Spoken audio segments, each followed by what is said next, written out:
새벽 시간에 죄송합니다만 질문으로 말씀을 시작하겠습니다. 시편은 전체 몇 편의 시로 이루어져 있지요? 네, 그렇죠. 잘 아시네요. 150편의 시로 구성이 되어 있습니다. 이 150편의 시를 몇 권으로, 몇 개의 소책자로 나누고 있는지 혹시 아시나요? 네, 그렇습니다. 전체 5권의 소책자입니다. 그러면 오늘 본문인 시편 50편 말씀은 몇 번째 시편 소책자에 해당할까요? 네, 제2권입니다. 시편 50편은 제2권에 속한 시입니다. 그런데 이 시는 아삽이라는 사람이 지었다고 제목에 써 있습니다. 아삽은 어떤 사람인가 하면 다윗이 임명한 찬양대 대장입니다. 그러니까 이 아삽이라는 이름의 의미는 모으는 자라는 뜻인데요. 아마 찬양대 대장이니까 찬양대원들을 모아야 되지 않겠습니까? 그래서 이름도 모으는 자가 아닐까 이렇게 추측을 해봅니다. 또한 아삽은 언약궤 앞에서 재금을 연주했고요. 우리 성경책에 있는 시편 중에 12편을 지었습니다. 그중 가장 처음 등장하는 시가 바로 오늘의 본문인 시편 50편입니다.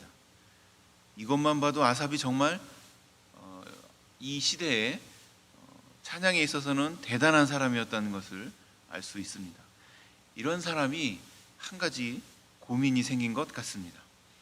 이스라엘 백성들이 하나님 앞에 제사를 드리고 찬양을 드릴 때 문제가 있는 것이 아닌가, 이런 고민입니다.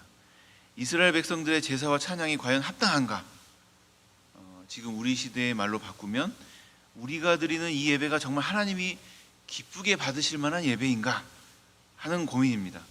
본문을 함께 살펴보면서 이 부분에 대해서 아삽과 같이 고민을 해봤으면 좋겠습니다. 이 시편 50편은 크게 세 부분으로 나누어져 있다고 볼 수 있습니다. 첫 번째는 1절부터 6절까지고요. 여기에는 하나님이 어떤 분이신가에 대해서 노래하고 있습니다. 두 번째는 7절부터 15절까지인데요. 언약 백성들, 그러니까 하나님을 믿는 사람들에게 선포하는 말씀입니다. 마지막으로 16절부터 23절까지는 악인들, 그러니까 하나님을 믿지 않는 사람들에게 주시는 경고의 말씀입니다. 이 새벽에 23절까지 다 살펴보기에는 분량이 많으니까 1절부터 15절까지를 중심으로 우리에게 해당하는 부분만 살펴보도록 하겠습니다. 먼저 1절을 보실까요? 전능하신 하나님이 말씀하셨는데 부르셨다고 하십니다.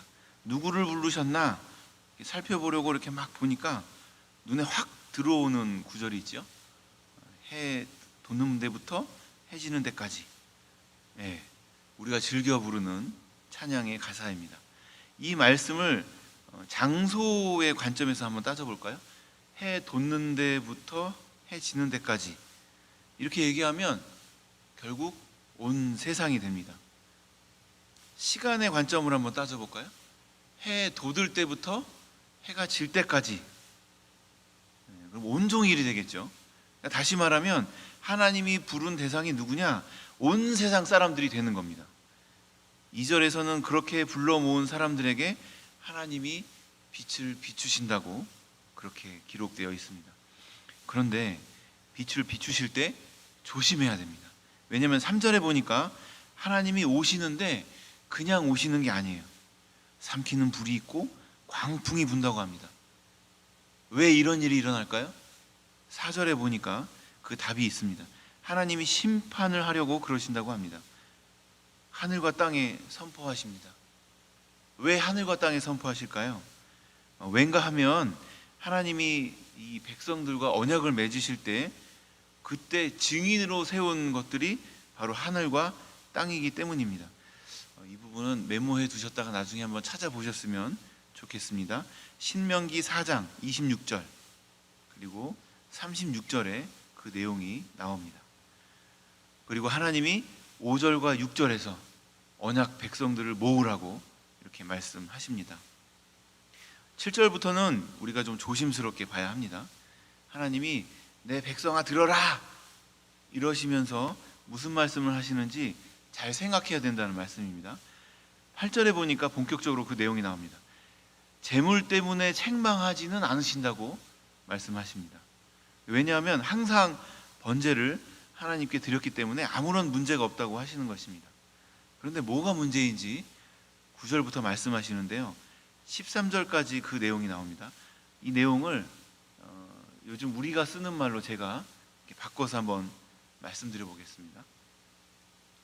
내가 너에게서 소나 염소를 가져갈 필요가 없다. 산에 있는 짐승이나 가죽, 새, 들짐승이 다 내 거기 때문이다. 온 세상과 거기에 가득한 것이 다 내 거다. 그런데 내가 소고기, 염소 피 이런 걸 가져가겠느냐? 이런 식으로 말씀하고 계시는 겁니다. 어떠신가요? 하나님이 무엇을 말씀하시고자 하시는지 감이 좀 오시나요? 하나님은 재물에 관심이 없다는 것을 강조하고 계시는 겁니다.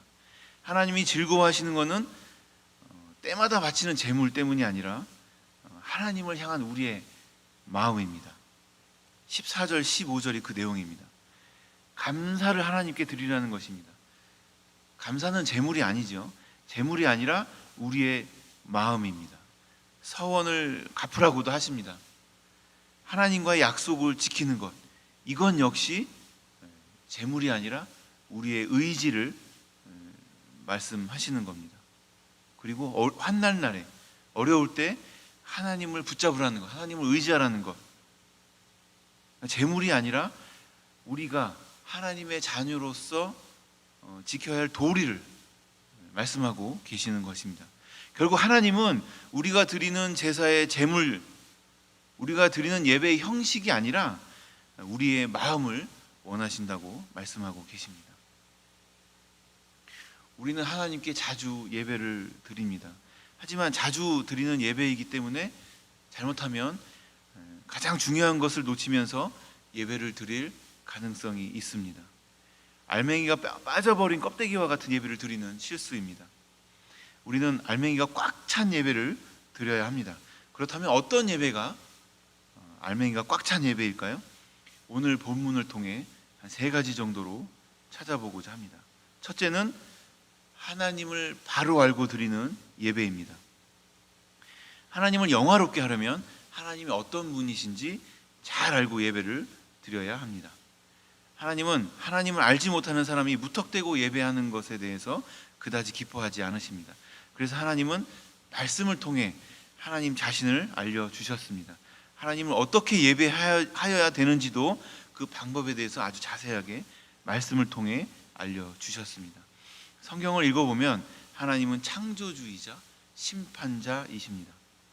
살아계신 하나님은 세상을 만드신 분이고 지금도 살아계셔서 세상을 심판하시는 분이십니다. 그러므로 하나님을 죽은 신처럼 여긴다면, 또 그런 마음으로 예배를 드린다면 안 되는 것입니다. 살아계신 하나님과 교제하면서 하나님이 주시는 언약 안에서 예배 드려야 합니다. 살아계신 하나님이시기 때문에 온 마음을 다해 예배하는 것이 중요합니다. 주일날 교회에 와서 예배 시간 자리에 앉아 난 할 일 다 했으니 이제 주일 다 지켰다, 이런 식으로 예배를 드리는 것은 결코 하나님을 기쁘시게 할 수 없습니다. 이런 예배를 우리는 외식적인 예배라고 부릅니다. 이렇게 외식적인 예배를 드릴 때 우리가 하나님을 경배하는 것이 아니라 하나님을 오히려 욕되게 한다는 것을 기억해야 합니다. 두 번째로 우리는 형식적인 예배를 피해야 합니다. 하나님도 이스라엘 백성이 제물을 드리지 않아서 책망하시는 것은 아니라고 말씀하십니다. 왜냐하면 이스라엘 백성이 드리는 번제가 항상 하나님 앞에 있었기 때문입니다. 문제는 형식만 남고 중심이 빠져버린 데 있습니다. 사실 어떤 일이든지 시간이 지나면 형식적이 되기 십상입니다. 처음에는 막 의욕과 열정을 가지고 시작한 일이지만 시간이 흐르고 반복이 되면 그 열정과 첫 마음이 식어서 거칠이로 되기 쉽습니다. 이스라엘 백성이 하나님께 제사를 드린 것도 그랬습니다. 처음에 하나님께 제사를 드릴 때는 정성을 기울여서 제물을 준비하고 몸과 마음을 가다듬었습니다. 하지만 시간이 지나고 이 일이 반복되면서 마음은 따라오지 않고 제물만 드리는 제사가 되어 버렸습니다. 하나님은 자신이 그런 제사를 싫어하며 또 제물을 필요로 하지 않는다고 분명히 선포하십니다. 하나님께서는 부족한 것이 없습니다. 세상의 모든 것이 다 이미 하나님의 것이기 때문입니다. 세 번째로 우리는 하나님을 인정하는 예배를 드려야 합니다. 하나님이 받으시는 예배는 살아계신 하나님을 인정하는 의식입니다. 하나님이 살아계신 분임을 믿는 사람들은 하나님께 자신의 삶을 맡기며 하나님을 의지합니다. 살아계신 하나님을 인정하는 첫 번째 방법은 감사하는 것입니다. 하나님의 돌보심과 인도하심을 믿으면서 예배드리는 사람은 감사할 수밖에 없습니다. 하나님을 인정하는 두 번째 방법은 하나님과 약속한 것을 지키는 것입니다. 이것을 오늘 본문에서는 하나님께 서원한 것을 갚는다고 이렇게 말씀하고 있습니다. 세 번째 방법은 환난이 닥쳤을 때 하나님을 찾는 것입니다. 하나님을 의지하는 것입니다. 하나님께 나의 어려움을 의뢰하면 하나님이 들으신다는 것을 믿기 때문에 하나님을 찾는 것이야말로 하나님의 살아계심을 인정할 수밖에 없는 일입니다. 이런 내용들을 살펴볼 때 미가서 6장 6절부터 8절까지에 나오는 말씀이 생각납니다. 제가 읽어드리겠습니다. 미가서 6장 6절부터 8절까지의 말씀입니다. 내가 무엇을 가지고 여호와 앞에 나가며 높으신 하나님께 경배할까? 내가 번제물로 1년 된 송아지를 가지고 그 앞에 나아갈까? 여호와께서 천천의 순양이나 만만의 강물 같은 기름을 기뻐하실까? 내 허물을 위하여 내 맏아들을 내 영혼의 죄로 말미암아 내 몸의 열매를 드릴까? 사람아, 주께서 선한 것이 무엇임을 내게 보이셨나니 여호와께서 내게 구하는 것은 오직 정의를 행하며 인자를 사랑하며 겸손하게 내 하나님과 함께 행하는 것이 아니냐. 하나님을 향한 예배가 진정성 있는 예배이기를 촉구하는 내용입니다. 이렇게 미가서 말씀까지 확인하고 나니까 오늘 우리가 생각하는 이 문제가 인류 역사에 끊임없이 제기되는 문제라는 생각이 듭니다. 에덴 동산에서 쫓겨난 이후 가인과 아벨이 그 소산물을 가지고 하나님께 제사를 드렸습니다. 하나님께서는 한 사람의 제사는 받으시고 한 사람의 제사는 받지 않으셨습니다. 바로 이 문제 때문이었습니다. 근데 그때에 끝난 문제가 아닙니다. 다윗 시대에도 이 문제에 대한 고민을 이렇게 하고 있습니다. 그리고 또 미가 선지자가 있었던 시대도 그랬고 지금 우리가 사는 이 시대도 역시 이 문제는 끊임없이 제기되고 있습니다. 그만큼 어려운 문제라는 얘기겠죠. 아삽은 믿음 없이 제물만 드리는 것을 경계해야 한다고 말합니다. 우리도 마찬가지입니다. 자주 하고 익숙해진 일들은 형식적으로 변질되기 쉽습니다. 우리가 드리는 예배도 그런 위험성이 있습니다. 하나님을 인식하지 않은 채 자리만 차지하고 있다면 그 예배는 하나님이 기쁘게 여기시지 않습니다. 그런 예배는 절대로 하나님을 영화롭게 하지 못합니다. 하나님이 살아계심을 확실히 믿고 하나님을 의지하며 예배하는 사람이 드리는 예배, 그 예배가 하나님이 기뻐하시는 예배요 하나님을 영화롭게 하는 예배입니다. 오늘 이 새벽에 함께 하시는 모든 분들은 하나님이 기뻐하시는 예배로 날마다 하나님을 영화롭게 하시기를 예수님의 이름으로 축복합니다.